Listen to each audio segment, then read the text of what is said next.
ಯಸ್ಮಾನ್ನೋ ದ್ವಿಜತೆ ಲೋಕೋ ಲೋಕಾನ್ನೋ ದ್ವಿಜತೆ ಚ ಯಃ ಹರ್ಷಾಮರ್ಷಭಯೋದ್ವೇಗೈರ್ಮುಕ್ತೋ ಯಾಸ ಚ ಮೇ ಪ್ರಿಯಾ. ಯಸ್ಮಾತ್ ಯಾರಿಂದ, ನ ಉದ್ವಿಜತೆ ಶೋಭಗೊಳ್ಳುವುದಿಲ್ಲವೋ, ಲೋಕಃ ಜನರು, ಲೋಕಾತ್ ಜನರಿಂದ, ನ ಉದ್ವಿಜತೆ ಉದ್ವಿಗನಾಗುವುದಿಲ್ಲವೋ, ಚಹ ಕೂಡ ಯಹ ಯಾರು, ಹರ್ಷ ಸಂತೋಷ, ಆಮರ್ಷ ದುಃಖ, ಭಯ ಹೆದರಿಕೆ, ಉದ್ವೇಗೈ ಉದ್ವೇಗಗಳಿಂದ, ಮುಕ್ತ ಮುಕ್ತನಾದವನು, ಯಹ ಯಾರು, ಸಹ ಅವನು, ಚ ಕೂಡ, ಮೇ ನನಗೆ, ಪ್ರಿಯ ಬಹು ಪ್ರಿಯನು. ಭಗವದ್ಗೀತೆಯ 12ನೇ ಅಧ್ಯಾಯದ 15ನೇ ಶ್ಲೋಕದಲ್ಲಿ ಪರಮಾತ್ಮ ಅರ್ಜುನಿಗೆ ಭಕ್ತರ ಒಂದು ಲಕ್ಷಣಗಳನ್ನು ಅಥವಾ ಭಕ್ತರು ಇರುವಂತಹ ಲೌಕಿಕದಲ್ಲಿ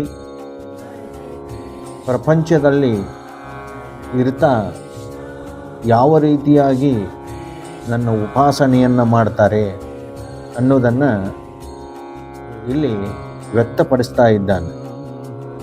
ಯಾವ ವ್ಯಕ್ತಿಯಿಂದ ಯಾರು ಉದ್ವೇಗವನ್ನು ಪಡುವುದಿಲ್ಲವೋ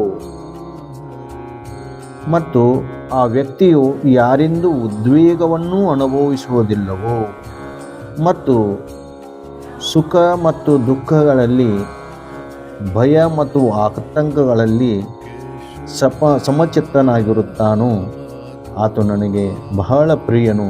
ಅರ್ಜುನ, ಈ ರೀತಿಯಾಗಿ ನನ್ನ ಭಕ್ತರು ಯಾವಾಗಲೂ ಉದ್ವೇಗವನ್ನು ಪಡುವುದಿಲ್ಲ ಹಾಗೂ ಯಾರಿಂದನೂ ಉದ್ವೇಗವನ್ನು ಅನುಭವಿಸುವುದಿಲ್ಲ. ಸುಖ ದುಃಖ ಸಮಾನ ಸಕಳ ಜೀವಾಚೆಯ ಕೃಪಾಳ, ಜ್ಞಾನಾಚ ಉದ್ಬೋಧ ಭಕ್ತಿ ಪ್ರೇಮಾಚ ಕಲ್ಲೋಳ, ಧನ್ಯ ಧನ್ಯ ಜಗಿ ತೋಚಿ ಹರಿರಂಗನಾಚಿ, ರಾಮಕೃಷ್ಣ ವಾಸುದೇವ ಸದಾ ಸ್ಮರಣವಾಸು. ಜಗತ್ತಿನೊಳಗೆ ಈ ನನ್ನ ಭಕ್ತರು ಯಾವಾಗಲೂ ಸುಖ ದುಃಖಗಳನ್ನು ಸಮನಾಗಿ ಅನುಭವಿಸ್ತಾರೆ, ಭಯದಿಂದ ಇರುವುದಿಲ್ಲ. ಯಾಕಂದರೆ ಅಖಂಡವಾಗಿ ನನ್ನ ಚಿಂತನೆಯಲ್ಲಿ ಅವರು ಇರುವುದರಿಂದ ಅವರಿಗೆಲ್ಲಿದ ಭಯ ಬರುತ್ತೆ ಹಾಗೂ ಯಾವುದೇ ಥರದ ಆತಂಕವನ್ನು ಪಡುವುದಿಲ್ಲ. ಯಾಕಂದರೆ ಅವರು ಸಮಚಿತ್ತನಾಗಿರುತ್ತಾರೆ.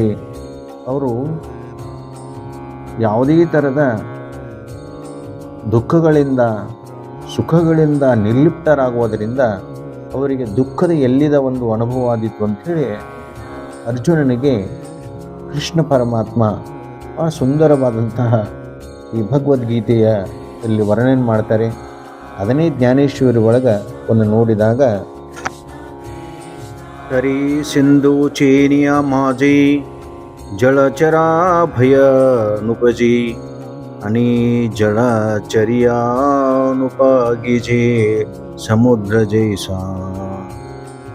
ಸಮುದ್ರವು ಅತಿ ಅಲ್ಲೋಲ ಕಲ್ಲೋಲವಾದರೂ ಅದರಲ್ಲಿಯೂ ಜಲಚರ ಪ್ರಾಣಿಗಳಿಗೆ ಭಯ ಇರುವುದಿಲ್ಲವೋ ಮತ್ತು ಜಲಚರ ಪ್ರಾಣಿಗಳ ಹುಟ್ಟು ಹೆಚ್ಚಾಗಿ ಎಷ್ಟು ಬೆಳೆದರೂ ಸಮುದ್ರವು ಅದಕ್ಕೆ ಹೇಗೆ ಬೇಸರ ಪಡುವುದಿಲ್ಲವೋ.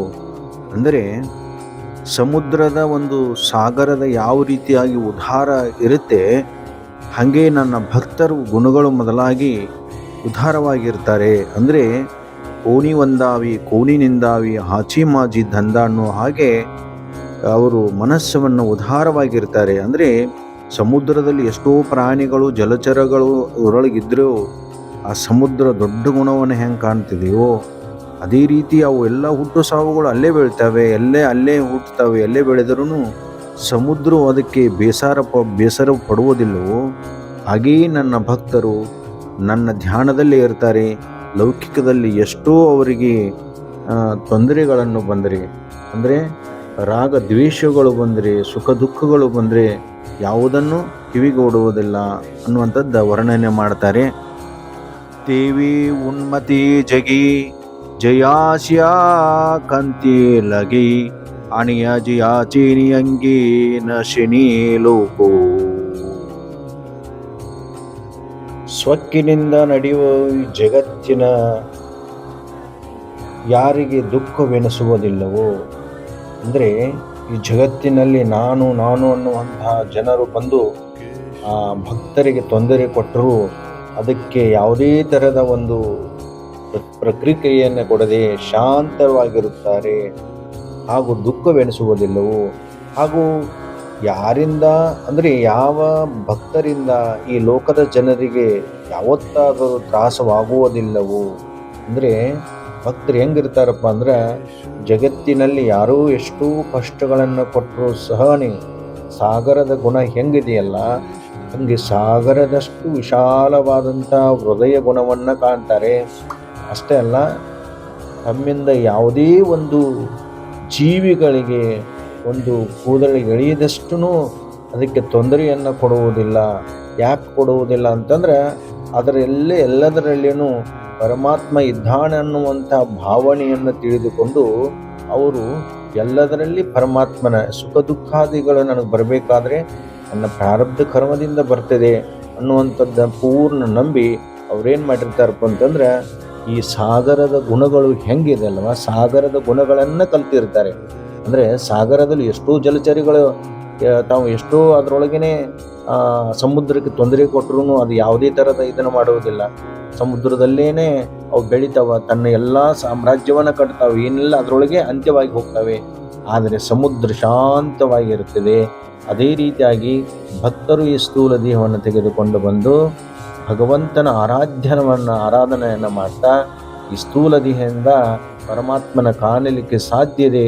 ಅದಕ್ಕಾಗಿ ಇದರಿಂದ ನಾವು ಉಪಯೋಗ ಮಾಡ್ಕೋಬೇಕಾದ್ರೆ ಏನು ಮಾಡಬೇಕು ಅಂದ್ರೆ, ಯಾರೂ ನಮಗೆ ತೊಂದರೆಗಳನ್ನು ಕೊಟ್ಟರು ನಾವು ಪರಮಾತ್ಮನೇ ನಮಗೆ ಅದನ್ನು ಕೊಡ್ತಾನನ್ನುವಂಥ ಭಾವನೆಯಿಂದ ಸ್ವೀಕಾರವನ್ನು ಮಾಡ್ತಿರ್ತಾರೆ ಅನ್ನೋದ ವರ್ಣನೆಯನ್ನು ಮಾಡ್ತಾ ಇದ್ದಾರೆ. ಕಿಂಬವನ ಪಾಂಡವ ಶರೀರ ಜಯಿಸಿ ಅವಯವ ಐಸಾನು ಭಗೆ ಜೀವ ಜೀವಪನೋ ಜೋ. ಅರ್ಜುನ, ಎಲ್ಲ ಜೀವಿಗಳಲ್ಲಿನೂ ಅವರು ನನ್ನನ್ನೇ ಕಾಣ್ತಾರೆ. ಅಂದರೆ ಯಾವುದೇ ಜೀವಿಗೆ ತೊಂದರೆ ಆಯಿತು ಅಂತಂದರೆ ಅದು ಪರಮಾತ್ಮ, ಅಂದರೆ ನನಗೆ ಅದು ತೊಂದರೆ ಆಗ್ತೈತೆ ಅನ್ನುವಂಥ ಭಾವನೆಯಿಂದ ತಿಳಿದುಕೊಂಡು ಯಾವುದೇ ಶರೀರಗಳಿಗೆ, ಅಂದರೆ ಯಾವುದೇ ಪ್ರಾಣಿಗಳಿಗೆ, ಯಾವುದೇ ಪಕ್ಷಿಗಳಿಗೆ, ಯಾವುದೇ ವೃಕ್ಷಗಳಿಗೆ, ನೋಡುವಂಥ ಯಾವುದೇ ಜೀವಿಗಳಿಗೆ ತೊಂದರೆಯನ್ನು ಕಾಣುವುದಿಲ್ಲ. ಯಾಕಂದರೆ ಎತ್ತೆತ್ತ ನೋಡಿದತ್ತ ನೀನೇ ದೇವ ಅನ್ನುವಂಥ ಮಾತು ಹೇಳ್ತಾರಲ್ಲ, ಆ ಭಾವನೆಯಿಂದ ಅವರು ಎಲ್ಲವನ್ನ ಸಮದೃಷ್ಟಿಯಿಂದ ನೋಡಿ ಸುಖ ದುಃಖಗಳ ಭಾಸನೆ ಅವರಿಗೆ ಎಲ್ಲಿ ಆದಿತ್ತು ಅನ್ನುವಂಥದ್ದು ಮಾತು ಹೇಳ್ತಾರೆ. ಜಗಾಚಿ ದೇಹ ಜಾಲಿ ಮನೋನಿಯ ಪ್ರಿಯ ಪ್ರಿಯ ಗೀಲಿ ಹರ್ಷ ಮರ್ಷ ಗೇಲಿ ದುಜವಿನ. ಅಂದರೆ ಜಗವೇ ದೇಹವಾಗಿರುವುದರಿಂದ ಈ ಜಗತ್ತೇನದಲ್ಲ ಅದು ನನ್ನ ದೇಹ ಅನ್ನುವಂಥ ಭಾವನೆಯನ್ನು ತಿಳಿದುಕೊಂಡಿರ್ತಾರ.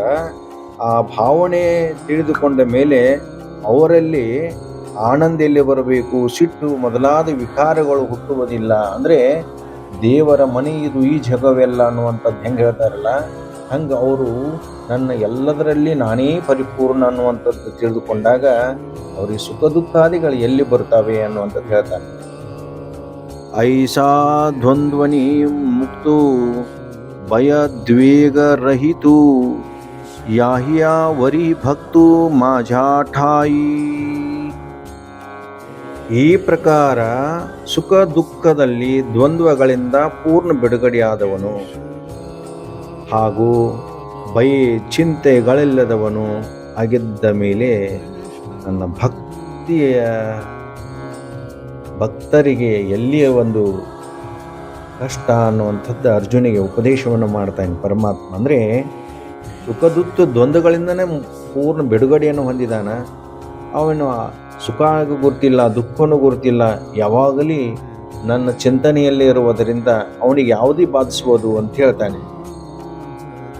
तरी तया जागा मज मोहो आय सांगो तू पडियावो हे असो जीवो जीवो माझे नियातो. तरी तया जगा मज मोह. ಅರ್ಜುನ, ಅವರು ಯಾವ ರೀತಿ ಭಕ್ತರ ನನ್ನ ಕಡೆ ಇದ್ದಾರಲ್ಲ ಹಾಗೆ ನಾನು ಅವರ ಮೇಲೆ ಮೋಹವಾಗಿದ್ದೇನೆ.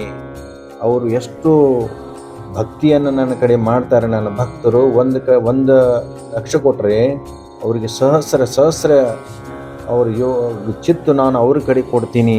ಕಾಯ ಸಾಂಗೋತು ಪಡಿಯಾಹೋ ಆಹಿವಾಸೋ ಜೀವೋ ಮಾಜಿಯಾತೋ. ನನ್ನ ಭಕ್ತರಿಗೆ ನಾನು ಅವರಿಗಿಂತ ಶ್ರೇಷ್ಠ ಅವರ ಯೋಗಕ್ಷೇಮವನ್ನು ನೋಡ್ತೀನಿ ಅಂತ ಹೇಳ್ತಾನೆ. ಜೋ ನಿಜಾನಂದೇ ಧಾಲಾ ಪರಿಣಾಮೋ ಆಯುಷ್ಯಾಲ ಪೂರ್ಣತೆ ಜಾಲ ವಲ್ಲಭ ಜೋ. ನೋಡು ಅರ್ಜುನ, ಯಾವನು ತನ್ನ ಆನಂದದಲ್ಲಿ ಪರಿಪೂರ್ಣ ಸುಖವನ್ನು ಹೊಂದಿ, ಅಂದರೆ ಜೋ ನಿಜಾನಂದ ಜಾಲ ಪರಿಣಾಮ ಆಯುಷ್ಯವಾಲ, ಆಯುಷ್ಯವನ್ನೇ ಧರಿಸಿಕೊಂಡು ಬಂದು ಈ ಬ್ರಹ್ಮಜ್ಞಾನವನ್ನೇ ಪಡೆದುಕೊಂಡು, ಅಂದರೆ ಪರಿಪೂರ್ಣವಾದ ನಾನು ಅವನೇ ಅವನು ನಾನು ದೇವ ಆಣಿ ಭಕ್ತ ದುಜೆ ನಾಯಿ ವಿಚಾರ ಧನ್ಯ ಪುಣ್ಯ ರೂಪ ಕೈಸ ಚಾಲ ಸಂಸಾರ. ಅಂದರೆ ಅರ್ಜುನ, ನನ್ನಲ್ಲಿ ಮತ್ತು ನನ್ನ ಭಕ್ತರಲ್ಲಿ ಯಾವುದೇ ಥರದ ವ್ಯತ್ಯಾಸಗಳಿಲ್ಲ. ಯಸ್ಮಾನ್ನೋ ದ್ವಿಜತೆ ಲೋಕೋ ಲೋಕೋನ್ ದ್ವಿಜತೆ ಜಯ ಹರ್ಷಮರ್ಷವಯೋದ್ವೇರ್ಮುಕ್ತೋ ಸಮೀ ಪ್ರಿಯ.